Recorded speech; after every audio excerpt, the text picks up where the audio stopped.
যেই ফারাক্কা বাঁধকে একসময় ভারতের জন্য আশীর্বাদ আর বাংলাদেশের জন্য অভিশাপ মনে করা হতো, সেই ফারাক্কাই এখন ভারতের গলার কাঁটা হয়ে দাঁড়িয়েছে। ভারতের বিহার এবং উত্তরপ্রদেশে প্রতি বছর যে ভয়াবহ বন্যা হয়, তার জন্য খোদ ভারতের রাজনীতিবিদ ও বিশেষজ্ঞরাই এখন ফারাক্কা বাঁধকে দায়ী করছেন। এমনকি বাঁধটি ভেঙে ফেলার দাবিও এখন জোরালো হচ্ছে। কিন্তু কেন ভারতের অভ্যন্তরেই এই দাবি উঠেছে?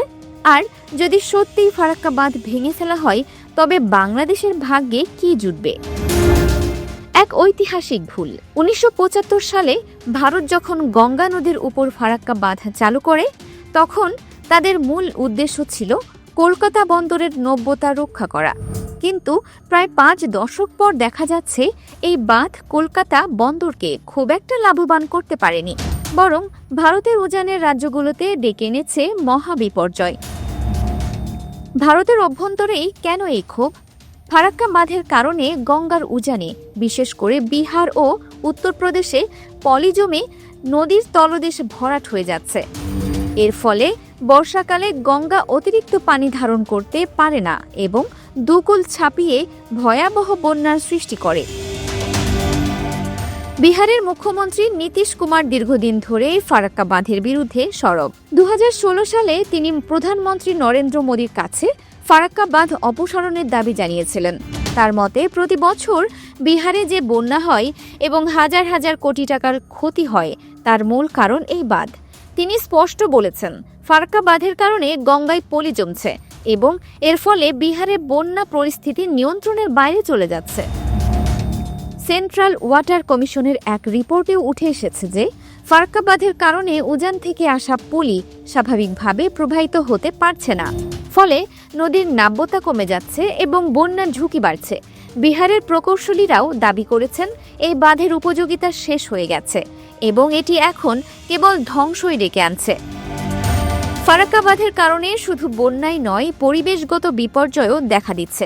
গঙ্গা অ্যাকশন প্ল্যান বা নমামি গঙ্গে প্রকল্পে শত শত কোটি টাকা খরচ করেও গঙ্গার দূষণ রোধ করা সম্ভব হচ্ছে না, কারণ নদীর স্বাভাবিক প্রবাহ নেই। বাংলাদেশের জন্য ফারাক্কা বাঁধ এক দীর্ঘস্থায়ী যন্ত্রণার নাম। শুষ্ক মৌসুমে পানির অভাবে বাংলাদেশের উত্তরাঞ্চল মরুভূমির মতো হয়ে যায়।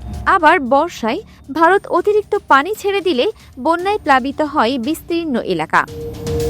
বিশেষজ্ঞরা মনে করছেন, যদি ভারতের অভ্যন্তরীণ চাপের মুখে ফারাক্কা বাঁধ ভেঙে ফেলা হয় বা এর গেটগুলো স্থায়ীভাবে খুলে দেওয়া হয়, তবে গঙ্গার স্বাভাবিক প্রবাহ ফিরে আসবে।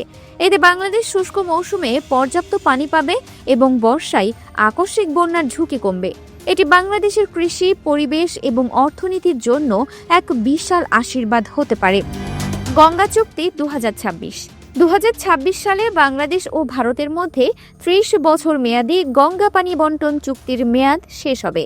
এই চুক্তির নবায়ন নিয়ে যখন আলোচনা চলছে, ঠিক তখনই ভারতের অভ্যন্তরে ফারাক্কা বিরোধী আন্দোলন বাংলাদেশের জন্য নতুন এক আশার আলো হয়ে দেখা দিয়েছে। আন্তর্জাতিক নদী আইন অনুযায়ী কোনো দেশ উজানে বাঁধ দিয়ে নদীর স্বাভাবিক প্রবাহ বাধাগ্রস্ত করতে পারে না, যদি তা ভাটির দেশের ক্ষতি করে। ফারাক্কা বাঁধ এই আইনের স্পষ্ট লঙ্ঘন। এতদিন বাংলাদেশ একা এই দাবি জানিয়ে আসছিল, কিন্তু এখন ভারতের নিজেদের স্বার্থেই এই বাঁধের বিরুদ্ধে জনমত গড়ে উঠছে। পশ্চিমবঙ্গের মুর্শিদাবাদ ও মালদহ জেলার মানুষও গঙ্গার ভাঙনে সর্বশান্ত হয়ে ফারাক্কার বিরুদ্ধে ফুঁসছে।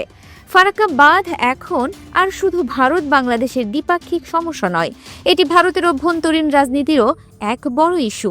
বিহার ও উত্তরপ্রদেশের বন্যা পরিস্থিতি এবং পরিবেশগত বিপর্যয় ভারতকে বাধ্য করেছে এই বাঁধের ভবিষ্যৎ নিয়ে পুনর্বিবেচনা করতে। যদি শেষ পর্যন্ত ফারাক্কা বাঁধ ভেঙে ফেলা হয় বা অকার্যকর করা হয়, তবে তা হবে প্রকৃতির বিজয় এবং দুই দেশের কোটি কোটি মানুষের জন্য এক ঐতিহাসিক স্বস্তি। Dinajpur TV, multimedia desk.